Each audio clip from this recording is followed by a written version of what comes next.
आपको शायद मालूम है, नहीं मालूम है, लेकिन भारत सरकार ने संयुक्त राष्ट्र संघ में एक हलफनामा भेजा है 1993 में,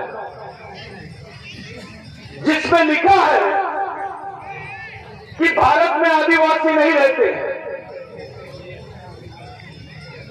भारत में आदिवासी नहीं रहते हैं और साथ में यह लिखा गया है कि यहां एक बड़ी संख्या भील वंश के लोगों की है और वो जो भील वंश के लोगों की भाषा है उसमें संस्कृत के कुछ शब्द मिलते हैं, वो संस्कृत से मिलता जुलती उनकी भाषा है, इसलिए भील आदिवासी नहीं है। ये बात का क्या मतलब है? एक तरफ भारत सरकार बोलती है कि भारत में आदिवासी नहीं रहते हैं और दूसरी तरफ ये बोला जाता है कि जो भील वंश के लोग हैं ये आदिवासी नहीं है। मोबाइल पर आप नीचे पीछे से आवाज आ रही है। भारत का संविधान यहाँ के भील, बारेला, बिलाला, दरबार, गामिन, जितने भील वंश के लोग हैं सबको आदिवासी की मान्यता देता है। लेकिन यही भारत सरकार संयुक्त राष्ट्र संघ में बोल रही है कि भारत में आदिवासी नहीं रहते हैं। अपने नेताओं को तो हवा भी नहीं है इसकी।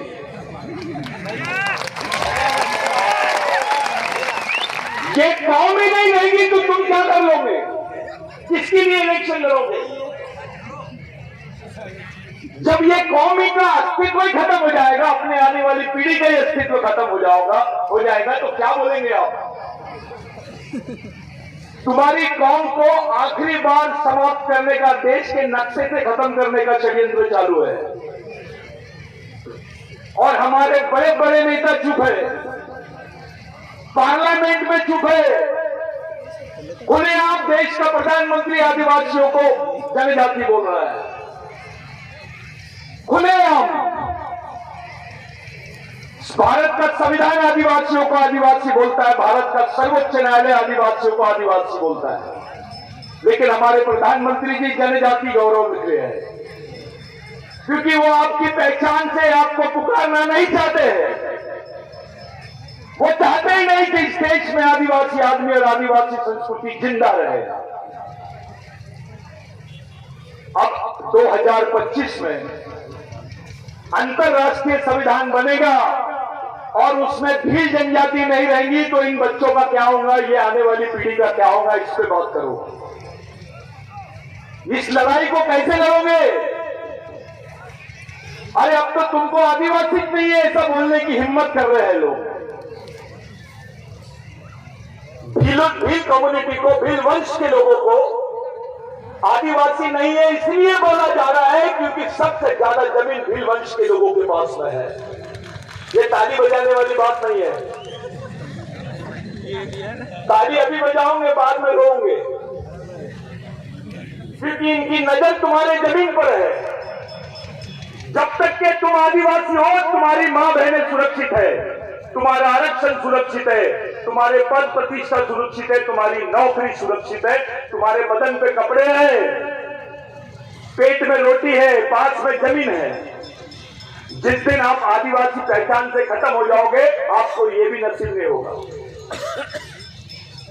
क्या कर रहे हैं हम?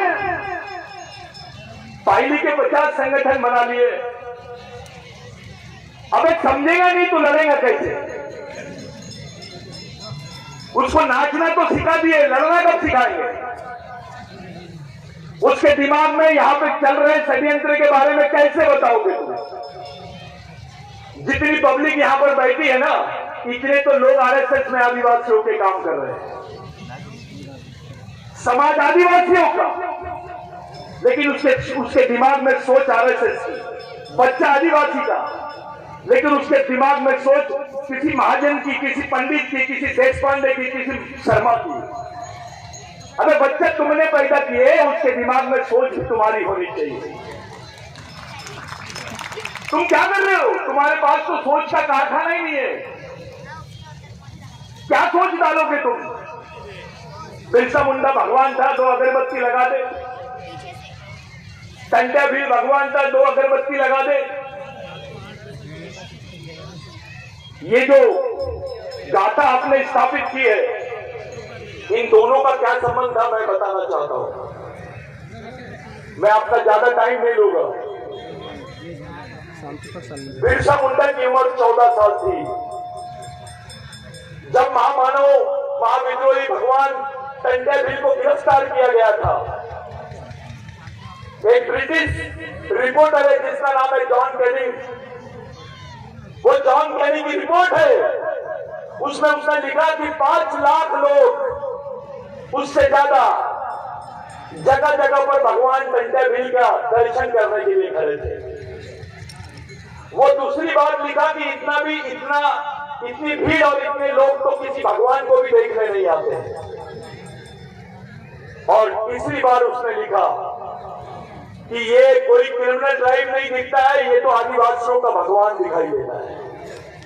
ये अंग्रेज बोलता है और यहाँ के प्रस्तावित लोग आदिवासियों को बोलते हैं चोर है, डकैत है। और इनके साथ साथ हमारे भी कुछ अधिकारी कर्मचारी देर शाही ने, उनको ज्यादा अकल आ गई है। वो भी बिरसा टंटा मामा को वो लोग भी बोलते रहे वो तो डकैत था, जैसे तेरे बाप ने इतिहास लिखा है। अबे तेरा भगवान है वो। तेरे पास 2 एकड़ 3 एकड़ 4 एकड़ 5 एकड़ जितने भील वंश के लोगों के पास जमीन है, केवल टंटा मामा की वजह से, टंटा भील की वजह से लाखों हेक्टेयर जमीनें आदिवासियों को मिली। ये टंटा मामा की देन है। जब उनको गिरफ्तार किया गया तो ब्रिटिश टाइम अखबार में एक आर्टिकल आया, a living god of adivasi Robin Hood has crapped. एक जीवंत भगवान, जीवित भगवान आदिवासियों का रॉबिन हुड टंटा भील को पकड़ लिया गया है।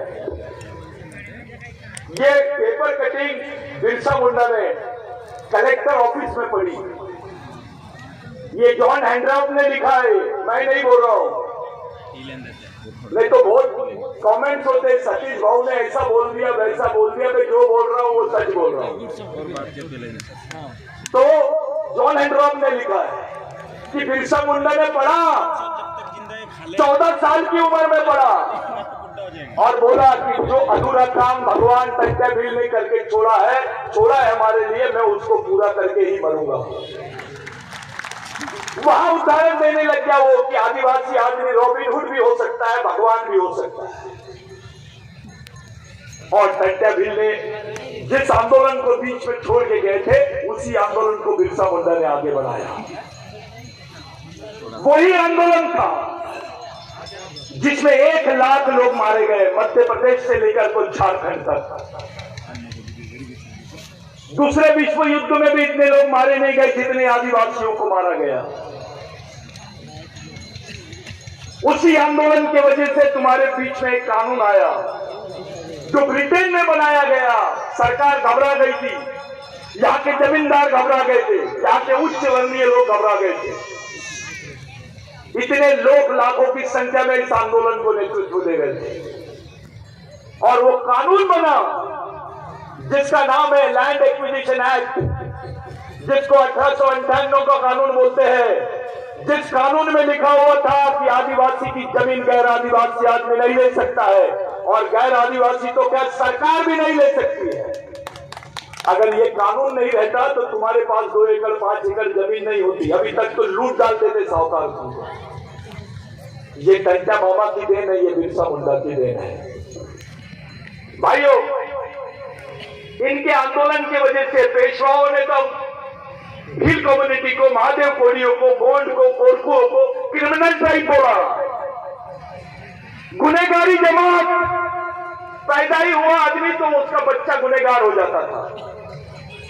एक भील आदमी को जब शहर में देखा जाता था और उसको मार भी दिए तो दूसरे आदमी पे एक्शन नहीं होती थी, एफआईआर नहीं होता था, क्योंकि वो क्रिमिनल ट्राइब था। आज भी टंटा मामा का नाम क्रिमिनल ट्राइबल लिस्ट में है, भारत के शहीदों की लिस्ट में नहीं है। ये सच्चाई है।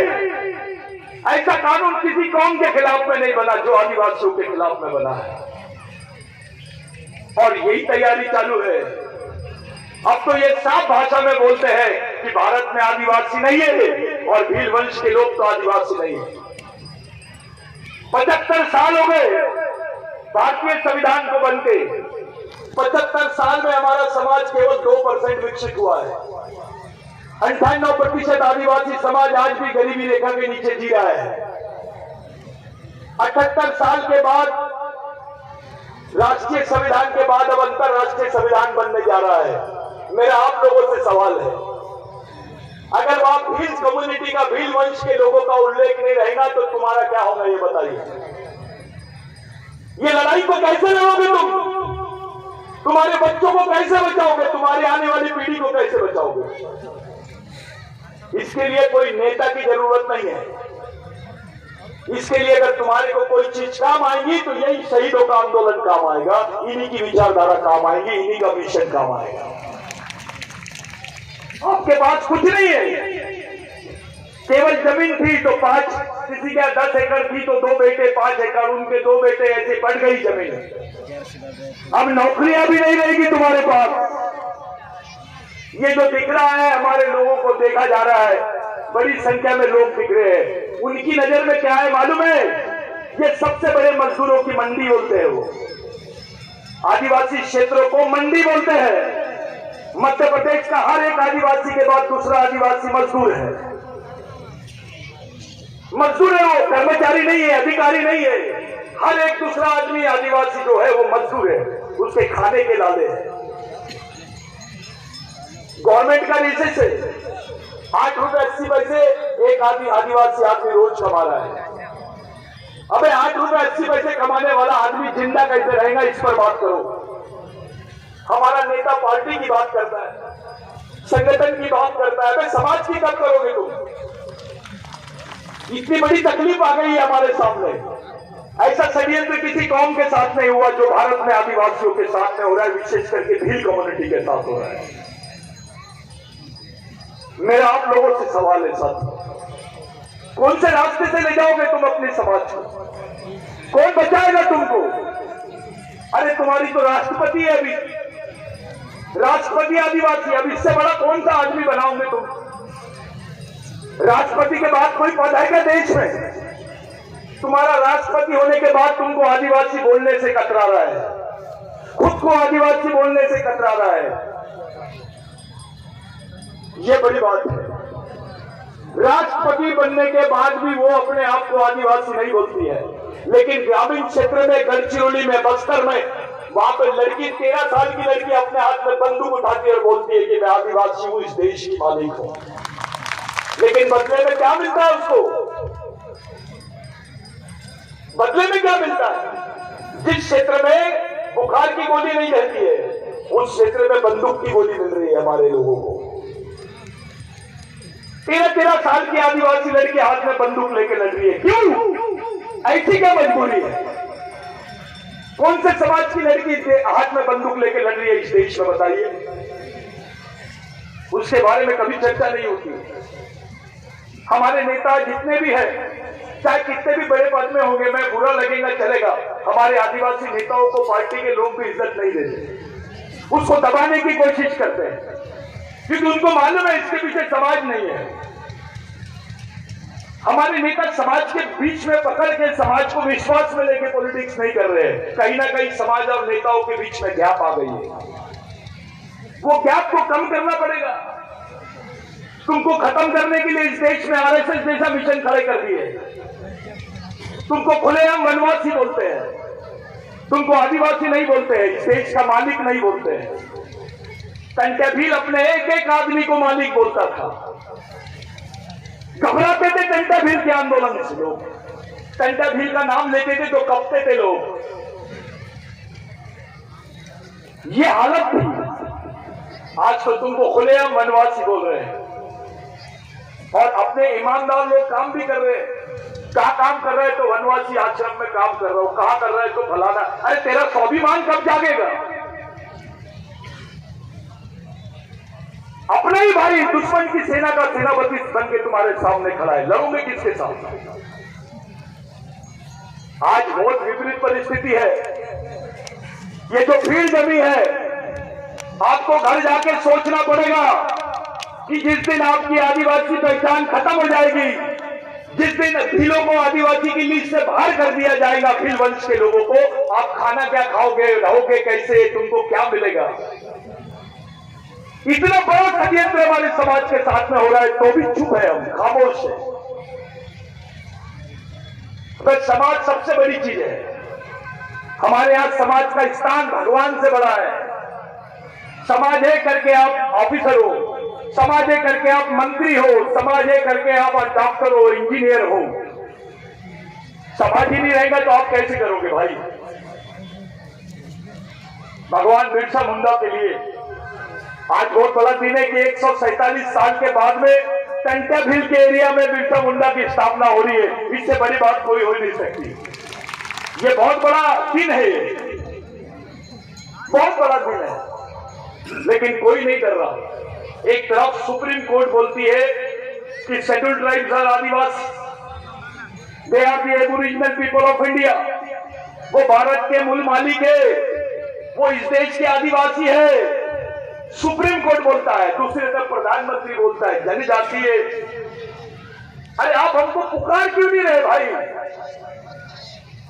इन दोनों से क्या मैसेज जा रहा है कि सुप्रीम कोर्ट बोल रहा है आदिवासी को, अनुसूचित जनजाति के लोगों को आदिवासी, और प्रधानमंत्री जी बोल रहे हैं जनजाति। यानी संविधान का क्या स्थान है यहाँ? सुप्रीम कोर्ट का क्या स्थान है यहाँ? और किसको बोल रहे हैं? उसके बदन पे कपड़े नहीं है, वो खामोश समाज है। ऐसे वक्त जब कोई पार्टी आदिवासियों के साथ में नहीं है, किसी पार्टी ने विरोध नहीं किया इस बात का, ऐसे वक्त जब तुम्हारे नेता, बड़े नेता तुम्हारे साथ में नहीं है, तुम्हारे नेताओं का दबाव नहीं है, समाज का दबाव नहीं है, ऐसे वक्त जब समाज का अधिकारी, कर्मचारी